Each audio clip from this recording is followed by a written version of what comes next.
Alright, so in this video we're going to look at how to find the zeros of a polynomial function. Now remember, if you don't know this, make sure you get this in your notes. Zeros are the same as x-intercepts. Okay, so we're trying to figure out what the x-intercepts of the graph is by, and we're going to do this algebraically. So you're going to do this by factoring.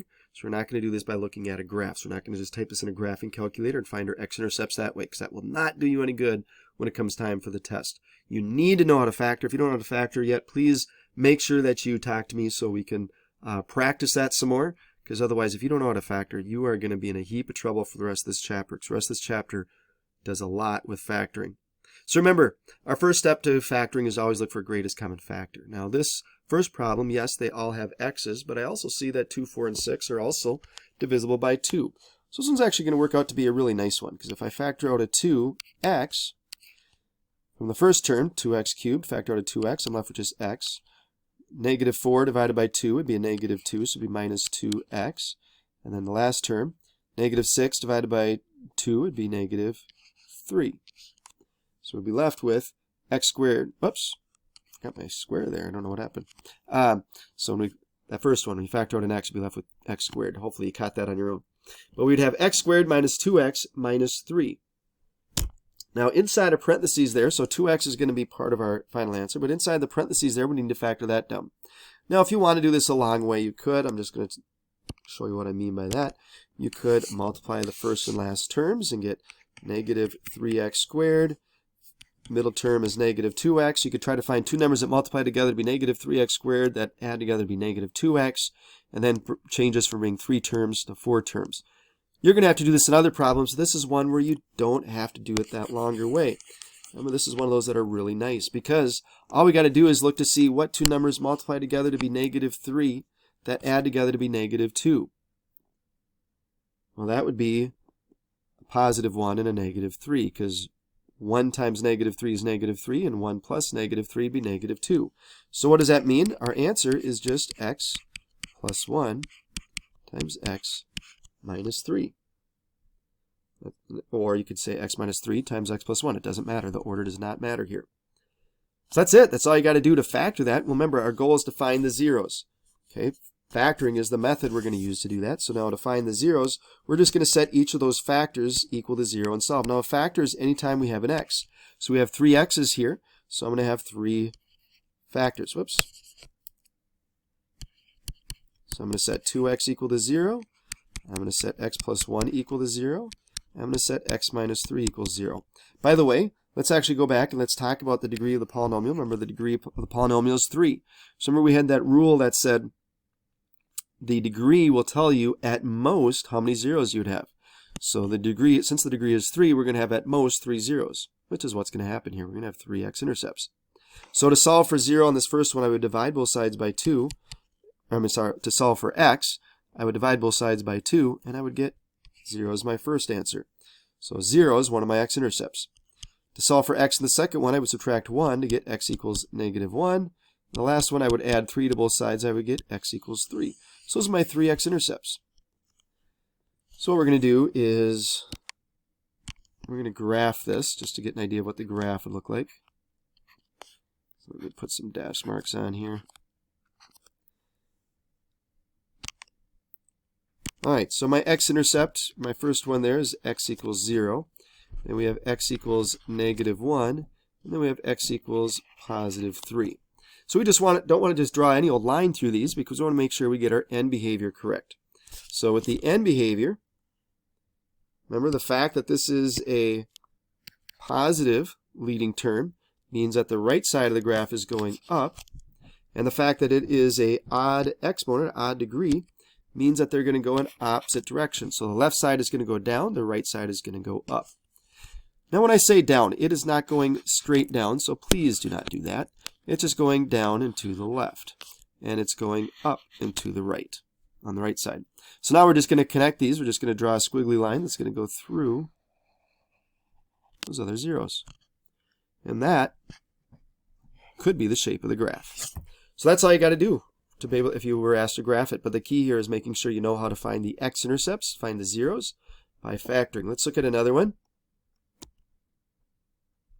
Now I know it says guided practice, but since it's been a little while since we've done some of this graphing, let's go ahead and do this one together. So go ahead and write this problem out. And when I look at this one, when I look for the greatest common factor here is just simply an x. So this one's going to be a little trickier, like I said, than the previous one. So when I factor out an x, we're left with 4x squared minus 17x minus 15. So like I said, we're going to have to, so this one we cannot use that same trick that we did in the previous one. This one we have to multiply together the first and last terms. And when you do that, we get negative 60x squared. And the middle term is negative 17x. We're trying to find two numbers that multiply together to be negative 60x squared that add together to be negative 17x. Again, if you don't know what those are, start with the factors of 60. So we would have 1 and 60, 2 and 30, 3 and 20, 4 and 15, 5 and 12, 6 and 10. So those are all the factors of 60. Now let's figure out the sign. So since it's negative 60x squared, that means one's positive, one's negative. Since they add together to be a negative number, that means a bigger number's got to be negative. So I'm going to make all these negative. And when you look down the list, we're trying to figure out which pair of those add together to be negative 17. So it's 3 and negative 20. So that means what we're working with here would be 3x and negative 20x. Because when we multiply 3x and negative 20x, sure enough, you get negative 60x squared. And when you add those together, sure enough, we get negative 17x. So when we go to set this up for our answer, or not for our answer, but for the next step here, I'm going to write this down as we have that x that we factored out at the beginning, and then we're going to have 4x squared, give myself some space, write down that minus 15. And then in the middle, that minus 17x, remember we're breaking that up into the 3x and the minus 20. So I'm going to say plus 3x minus 20x. Don't forget the x's. Okay, now sometimes, like I said in the previous example, that x can be kind of a nuisance that we factored out. So I'm just going to put that down here. That's going to be part of my final answer. And we know that we're going to group these together and we're going to end up with two other factors here. So I just got to figure out what those two other factors are. But now that since I brought down that x, I don't have to worry about remembering it in each step and having it just get all cluttered and being in the way. So let's do this. Let's group together our first two terms and our last two terms. So in our first two terms there, I see that our greatest common factor is just an x. So I factored an x out, so we're left with 4x plus 3. In the next two terms, this is a negative, so we're going to factor out a negative, and they're both divisible by 5. So then we would have 4x, and negative 15 divided by negative 5 would be a positive 3. So again, both of those have the same thing in parentheses of 4x plus 3. And what's outside the parentheses, x minus 5, would be our other factor. So now we're going to set each of these factors equal to 0 and solve. So I'm going to say x equals 0, 4x plus 3 equals 0, and x minus 5 equals 0. So for the first one, there's nothing to do for that one to simplify, so one of the x-intercepts is just going to be 0. For the other one, I would subtract 3 and divide by 4. I'm going to do that in one step. So subtract 3, divide by 4, I get negative 3/4. It's another x-intercept. This one I add 5 to both sides, I get x equals 5. So those are my three x-intercepts. So let's go ahead and graph this one.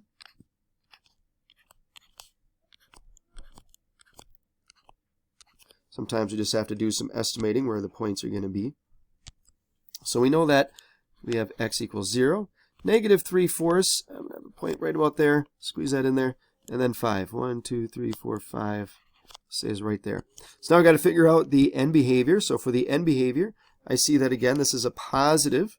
So the right side is going up. I see that it's an odd function. So the left side is going to go in the opposite direction. So again, don't draw a line straight down. Go down and to the left and up and to the right. So we'll just connect those. And that would be your graph. The graph doesn't have to be perfect, because again, it could even do something like this. Okay, it could be something like that. You get to be creative. You just don't want to have any other x-intercepts except for those three.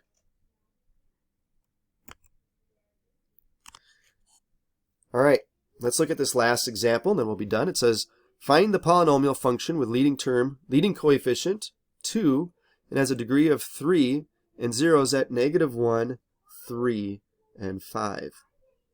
So this time we're working our way backwards, and so we know that we have those three zeros at -1, 3, and -5, and it's going to have a leading coefficient of 2, and I'll show you how to do that in a second.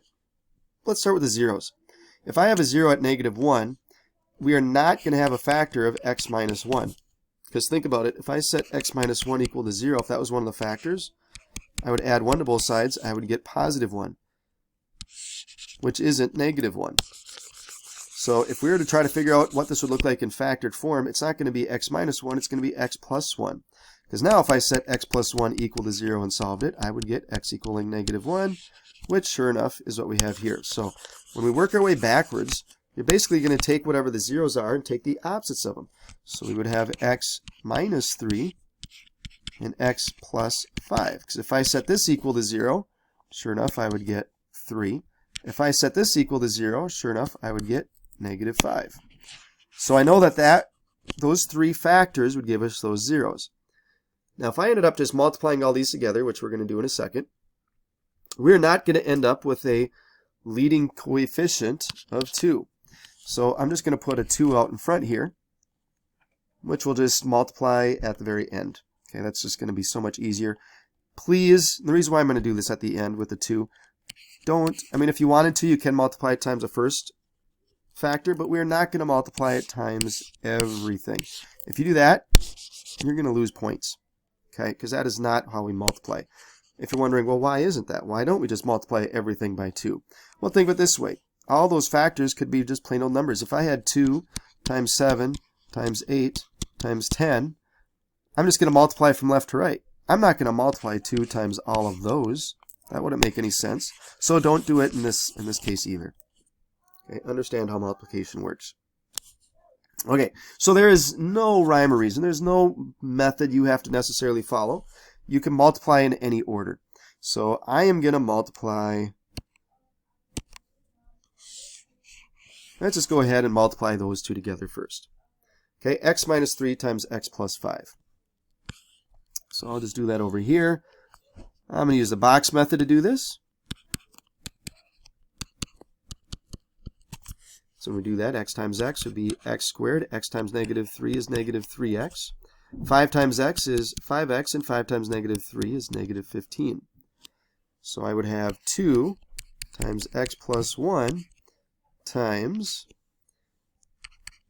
x squared. 5x minus 3x is 2x, and then minus 15. Guess what we're going to do next? Next, we're going to multiply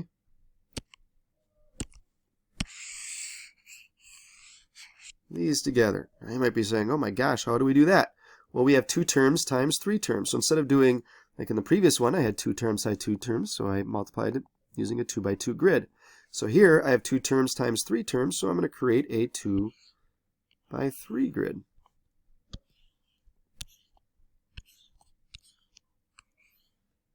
So put the x plus 1 on the left side and x squared plus 2x minus 15 on top. And now let's multiply everything by x here. Whoops. When you do that, you get x cubed. This would be 2x squared, and this would be a minus 15x. Multiply everything times 1, and we get x squared 2x minus 15. And now we have, so again, we're multiplying those together, so I'm just going to have just the 2. And then we're going to have x cubed. These are like terms. Whoa. Those are like terms, so 2x squared and x squared, that's going to be 3x squared. 2x minus 15x, those are like terms, so that's going to be minus 13x. We have minus 15. And then the last step would be to distribute the 2 through. Again, you can do that in any order. If you multiplied by 2 at the very beginning, that's totally fine. Personally, I like waiting till the end, just because then you're going to be working with an integer and you'll be getting bigger numbers here. So if you save it to the end, you won't have to worry about multiplying together bigger numbers. But anyhow, you get 2x cubed plus 6x squared minus 26x minus 30. That would be a polynomial that has a leading coefficient of 2, check, meets that criteria, And if we were to factor this, which I'm not going to take the time to do, but we could, and we would get the same thing that we had here in yellow. And we know that that piece in yellow had the zeros at -1, 3, and -5. So this should meet all of that criteria. So your answer would be the 2x cubed plus 6x squared minus 26x minus 30. All right, so that's a little bit of a longer problem. We're not having to do the factoring, but this time you're doing the multiplying to get the original polynomial. So that is the end of these notes for the second video for lesson 2-3. So really in your assignment, there's really only one problem, number 3. Number 3 has 3 parts to it. By the way, one of those is going to be if you factor out the GCF, is going to be a difference of squares. Just to review, if you have a difference of squares, like let's say if we have x squared minus 81, that's going to factor down to be x plus 9 times x minus 9. And the reason why is because your rule is if we have a squared minus b squared, that factors down to be a plus b, a minus b. Whatever the square root of each term is, it would be your a and your b. So I just don't want you to forget how to do one like that, because we did not see an example like that in our notes here, but you will see a problem like that in your assignment. So with that, good luck as you work on number 3 in your assignment for today.